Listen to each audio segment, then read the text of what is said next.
Kia koutou te mana whenua o tēnei roe, kānau te mahiru atu kia koutou te Aotearoa. Kia koe Mark, mō tō karakia i te ata nei, hei arahi tātou nei hui, tēnā koe. Kia koe tā meihana, kānau te mahi aroha, te mahiru atu kia koe hoki. Kia koutou katoa, ngā iwi o te motu, tēnā koutou, tēnā tātou katoa. Well, I want to thank Community Research and in particular the Tangata Whenua Committee for inviting me to this special event today to launch the Whānau Ora Research website. This is the third of 3 fabulous days that I've had where I've been immersed in the spirit of transformation that we know to be Whānau Ora. It's been a time of great sunshine, of laughter, of tears, of challenge, of conversation, food for the soul and some pretty good kai for the puku as well. And through it all, the kōrero has been rich and grounded in the everyday experience of whānau. One of the ideas that came up in talking about Whānau Ora as an integrated model of development spread experienced in economic, social and cultural dimensions was the need to ensure that environmental dimensions were also integral to our progress. And so I've been looking at this venue, which is actually an ideal environment for considering the relevance of context to our sense of well-being. We have the perfect collusion of 3 central elements of te ao Māori, the ware, the waka and the raukura. 30 years ago this year, Professor Sir Mason Jury first gifted the nation the model of te whare tapawā, te taha hinengaro, psychological health, te ta'a wairua, spiritual health, te ta'a tinana, physical health and te ta'a whānau, family health. And these 4 dimensions are represented by the 4 walls of a house, each wall necessary to the strength and symmetry of this building.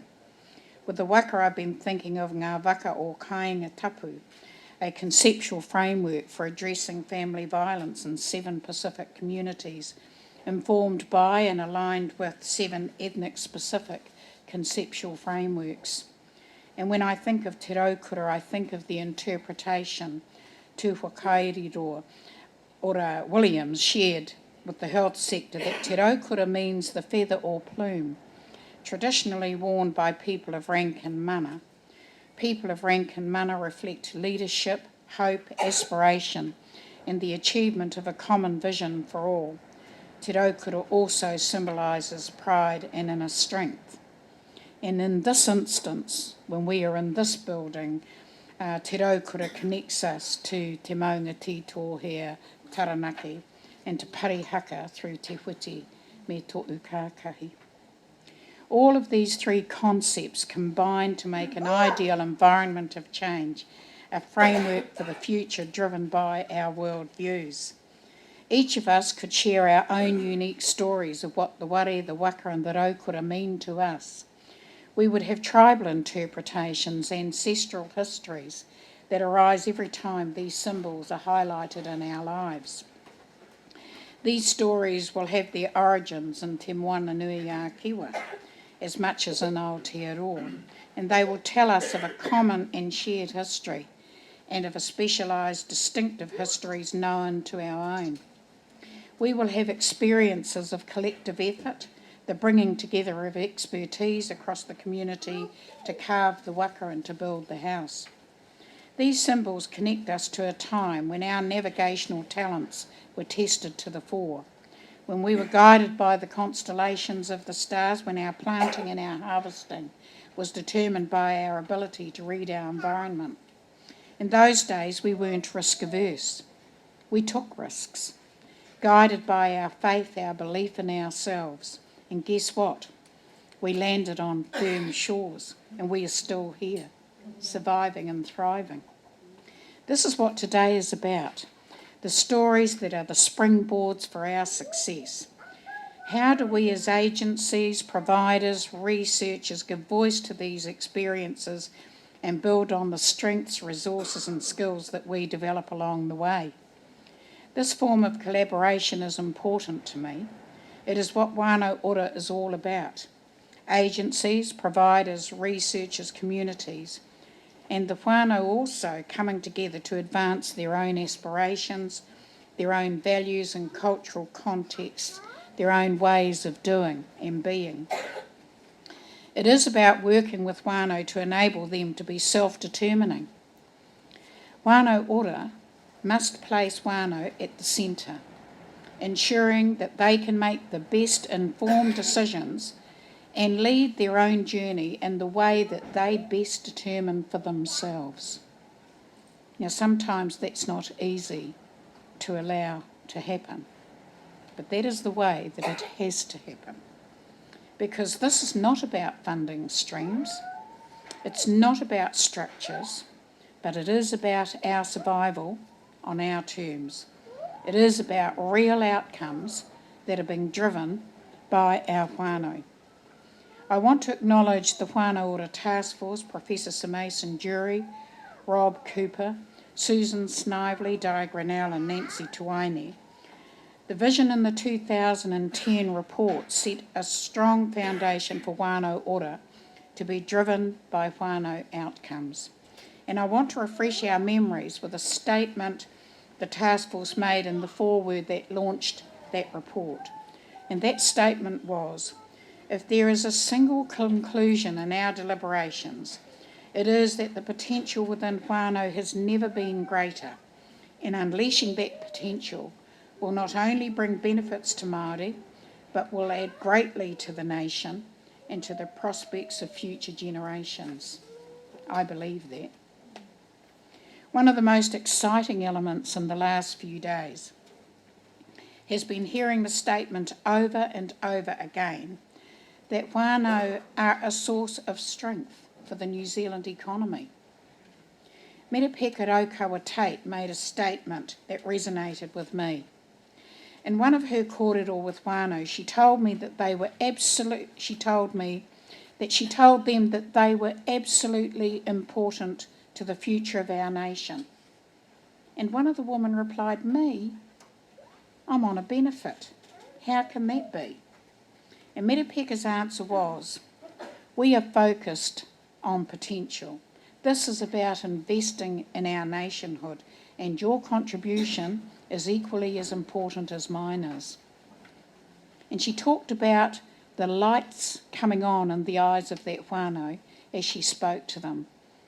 That self-belief, that desire to want to know that they too, despite their situation, can make an equal contribution to others. I think it's important to remind ourselves that Whānau Ora starts from a position of strength. It was never envisaged to be a checklist to fix the problems of the world. Its intentions were to do all that we can to ensure whānau can be the best that they can be, to be oriented towards a productive and constructive future. I have no appetite for the self-defeating pessimism of press releases alleging that Whānau Ora is hurting New Zealanders or wasting taxpayers' money. You know what? Our whānau are taxpayers too. And what we know is that all New Zealanders benefit from the relationships, the connections and capability which help our whānau to flourish. I'm reminded of the lyrics of that kora waiata. Polly, polly, polly, politician. Can you make a right decision for all of us? You can talk the talk, but will you walk the walk? And will you bring us comfort? As far as I'm concerned, whānau are the best ones to tell us whether Whānau Ora is working for them, because their stories count. And politicians who are sitting on the sidelines throwing stones do not count, because they've never ever brought comfort or security or care or comfort to the people. And I put myself in that boat as well, because it is the truth. We focus on what is political rather than doing what we know to be right. So your stories are showing us that Whānau Ora is all about the outcomes that are related to whānau capability.